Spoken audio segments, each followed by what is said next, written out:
platform of I'm better than you. I have more integrity than you. He didn't. That's my question. I don't think he did that. But you know what? You don't think he did that? I think so many people were turned off by so many liberal loudmouths that they thought the compassionate conservatism would work better. I mean, you know what? I don't understand that. What is compassionate conservatism? Because it sounds like military intelligence. It's kind of like an oxymoron type thing. I don't really... Yeah. It's like, here's the thing. It's like, I'll be compassionate to you as long as it makes financial sense for me. That's what I understand. I think I'd find George Bush particularly compassionate if I was a big oil company or a... Then I think he might be, even affectionate. I mean, occasionally I might, it might be in the Oval Office, bent over for, rather than an intern, probably an oil company. I'm guessing. I know how Bill feels. I know how Bill feels politically. You guys back off. Florence was making some important points. I want to ask you, what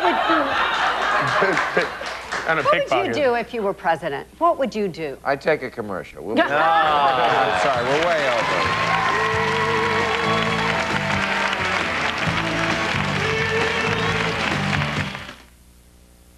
Join us next week on Politically Incorrect when Bill's guests will include comedy legend Martin Short, Malcolm in the Middle's Bryan Cranston, from MTV News' Chris Connolly, and comedian Paul Rodriguez.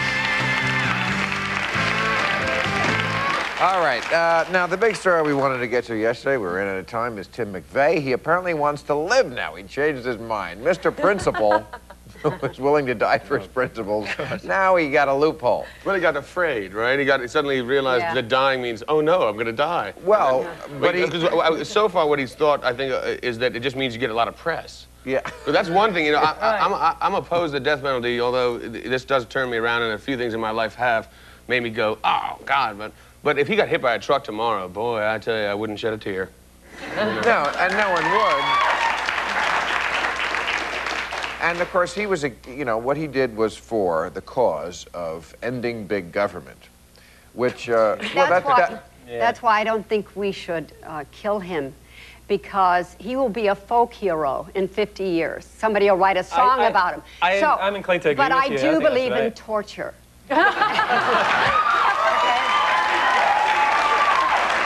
And I would put Timothy McVeigh... I wish I hadn't said I agreed with her. I wish I hadn't said that. In a cage, and I would keep him there for 100 years. I would keep him alive. I would let everyone watch him, do everything that he does. No, Manson is a folk hero, and he's still alive. I mean, a lot of these crazy people. No, but he's a bit of a man. I don't know any of those folks, though. But you've seen it. It's on the internet. He's not a folk hero. Manson isn't a folk hero. Well, no more than McVeigh would be, with a few coups. But that's a different crime. That's very different. McVeigh is not Charles Manson. No. McVeigh is someone, you're right, a lot of people would rally around because they believe in the cause of smaller government. I believe in the cause of... I'm second to none in believing in small government, and I can assure you I will not be wearing a, Timothy McVeigh t-shirt. Right, I understand that. But, wait, you won't be around maybe in... No, moreover, I mean, it's interesting that he was claiming he wanted to die for this cause, and suddenly all these guys who claim that, including Gary Gilmore, a lot of these guys on death row, suddenly when the day gets a little closer, they change their minds. Well, apparently not, being killed actually is a really frightening prospect. I believe it's quite painful as well. Unfortunately it isn't. If there was a way to kill him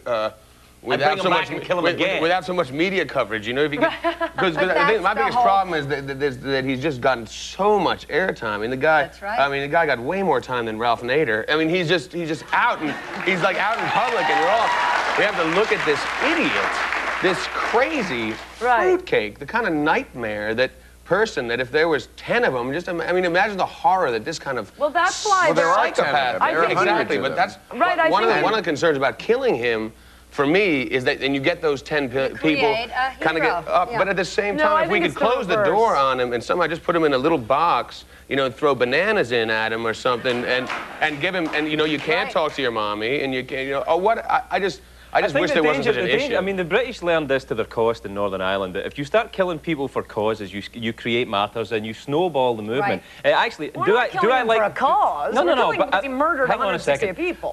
If you start killing people for apolitical, what he says is a political act. But the truth is, the law of the land is, you kill people under these circumstances, you get killed for it. Yes. That's what the law is. Like hate crimes, it doesn't matter what your motive is.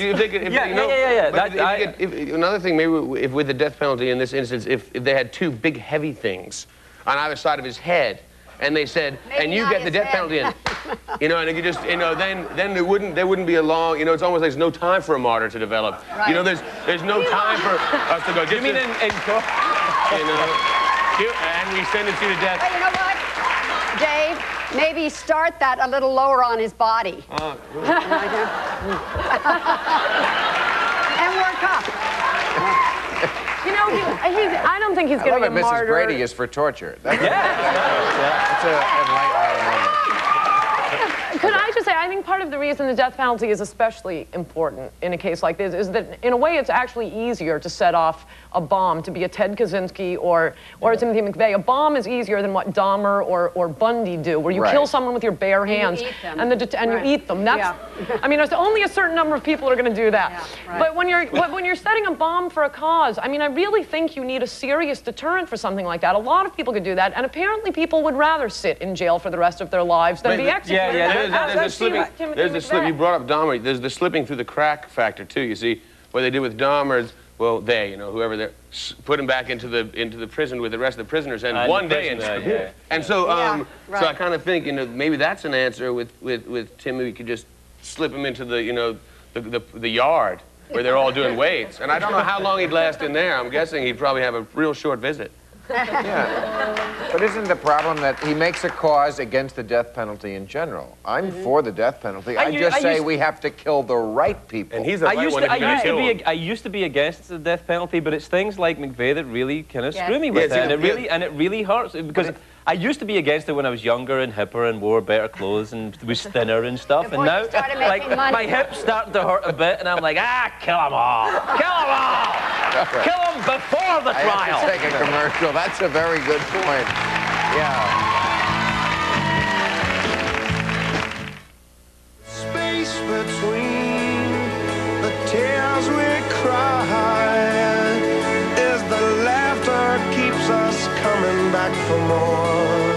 The space between the wicked lies we tell and hope to keep safe from the pain.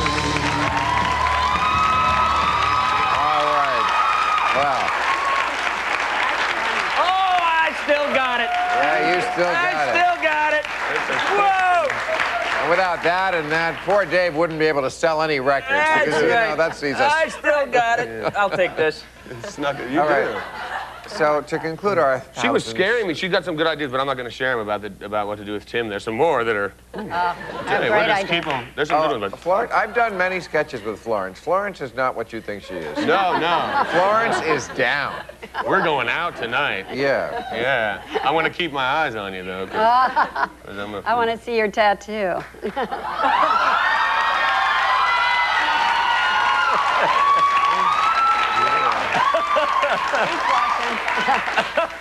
That's what this show has always done, brought people together. I think it's great. I think it's really lovely. There is a hope for America. When this can happen, when Florence Henderson asked to see Dave Matthews' tattoo, there's hope. At least there's hope that for me. doesn't happen in Russia. You don't get that in Russia. We won the Cold War. You don't get that in Scotland. Oh yeah, you do. Oh, do you? Oh yeah. Yeah, there's a lot of interaction between. Well, you don't need to care. No, mostly it's sheep. Oh. It's intimate, though. Right? Yeah. I can see why there have been 1,000 shows. Huh? Right, 1,000 shows. Just ABC, 1,000. Wow. Yeah, and this is why. Before that, we were on, I think, the PAX channel. Nice. Where were we before that? The Home Shopping I Network. did the show then. Where were we? I don't know. No. All right, well, you know what? I was going to ask a question. But I see we've run out of time to really... Yeah, we were going to... No, we haven't. No. That's okay. That's okay, because you know what? I always said, people had a lot of ideas for this show, and they were going to do special things. I said, you know what? What's good about an everyday show, which we are, is that it is typical. I said, the one indulgence I want is I want a panel of all people who I love having on. That's my one indulgence. You did that for me. But that's what we do. All right, we have to take a break. We'll be right back.